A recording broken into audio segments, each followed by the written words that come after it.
Echoes of the motel. It was close to midnight when the storm hit Route 19. The desert stretched out for miles in every direction, and the sky looked like it was cracking open, thunder rumbling, rain falling in thick sheets. Evan Harper kept both hands tight on the steering wheel, while his wife, Laura, watched the GPS lose its mind. The screen blinked red. No signal. "Evan, maybe we should pull over," she said nervously. "There hasn't been a single car in 20 minutes. Evan tried to smile, though his voice betrayed his unease. "We can't stop in the middle of nowhere, babe. We'll find something soon." And that's when they saw it. Through the rain, a flickering neon sign, half dead but still alive enough to read, "Silver Dawn Motel, Vacancy." The place looked ancient, a row of faded rooms, the paint peeled and eaten by time, the parking lot half swallowed by sand. The neon buzzed faintly, its hum mixing with the rain. Laura frowned. "This place looks abandoned." Evan grinned. "Abandoned is still better than drowning out here." They parked in front of the office. There was a faint light inside, maybe a lamp. When they stepped in, a musty smell hit them, like mold and rusted pipes. Behind the counter sat an old woman, thin as a shadow, her white hair falling in messy curls over her shoulders.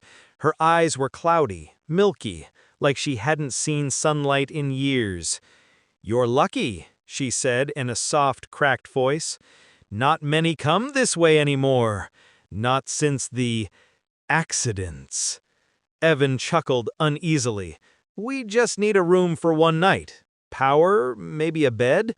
She slid a yellowed guest book across the counter. "Sign here." Evan flipped the pages, curious. Dozens of names, some decades old. He found a blank spot and wrote Evan and Laura Harper.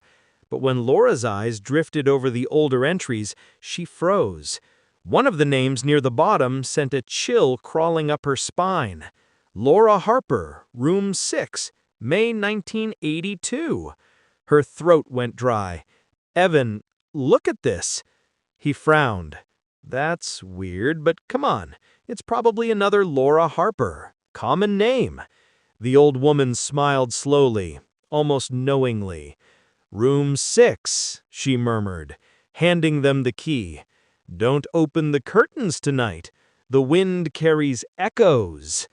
Outside, thunder growled again. Room 6 was at the far end. The door creaked open to a small, dimly lit space. Yellow light, a single bed, peeling wallpaper, and an old mirror cracked through the middle. The air felt heavy, stale, like the room hadn't been touched in years. Laura sat on the edge of the bed. "Something's off about this place." Evan laughed lightly. "You watch too many horror movies."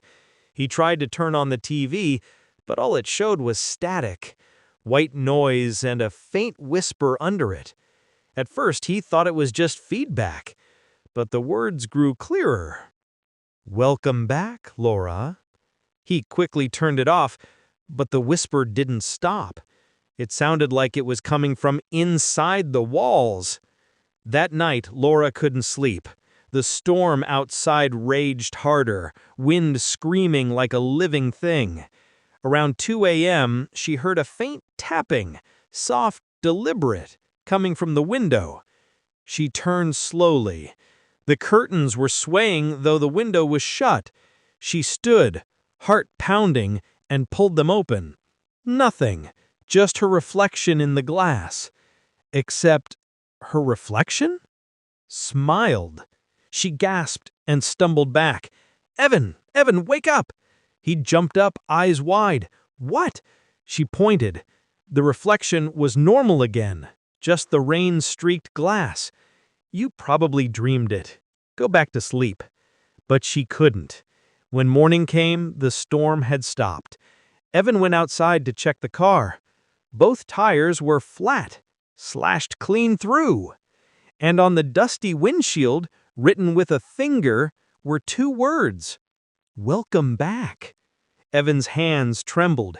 He turned, scanning the parking lot, but there was nothing. No footprints, no signs of anyone. He went back to the office, furious.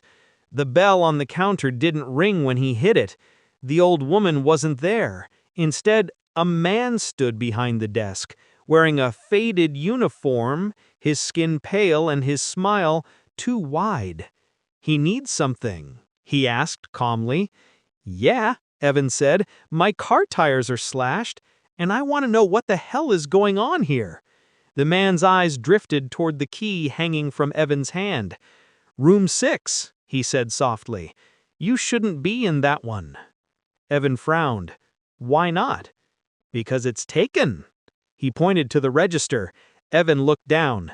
The last entry said, "Laura Harper, Room 6, checked in, May 1982. There was no checkout date. Evan's throat tightened. He looked up, but the man was gone. Back in the room, Laura had found something inside the drawer. An old Polaroid camera. It still had one photo left. She lifted it and clicked the shutter, pointing it at Evan standing by the door. The photo slid out, whirring softly as it developed.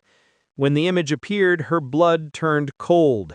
It showed her and Evan sitting on the bed, smiling, but the date printed at the bottom wasn't today. It said May 14th, 1982. And in the background of the photo, standing just behind them, was the old woman. Her face was burned on one side, melted and dark. Laura dropped the photo. "Evan, this place, it's..." The mirror cracked again, louder this time, splitting their reflections clean in half. Evan grabbed her hand. "We're leaving, now." They ran outside, but the world around them had changed. The road was gone. No highway, no storm, no sound. Just empty desert under a dull gray sky. The motel stood alone, endless. When Evan turned back, Laura wasn't beside him anymore. He shouted her name. His voice echoed strangely, repeating itself, like the desert was mocking him. "Laura! Laura! Laura!" He ran to room 6, threw the door open, and froze. The room was spotless. No luggage, no photo, no sign of life. Just a guest book, lying on the bed. His name was written there now. Evan Harper, checked in, 2025. No checkout date. The lights flickered. The mirror in the room showed two people now, Evan and Laura, both standing, smiling, their faces blank and lifeless. And then, everything went black. When the next thunderstorm hit Route 19, a young couple driving through the desert spotted a faint neon glow through the rain. Silver Dawn Motel, vacancy. They pulled in. Behind the front desk stood a man, dark eyes, neat hair, a smile that didn't belong to him. "You're lucky," he said softly. "Not many come this way anymore. Just sign here. Room 6 is available." And when they wrote down their names, he saw the same words again.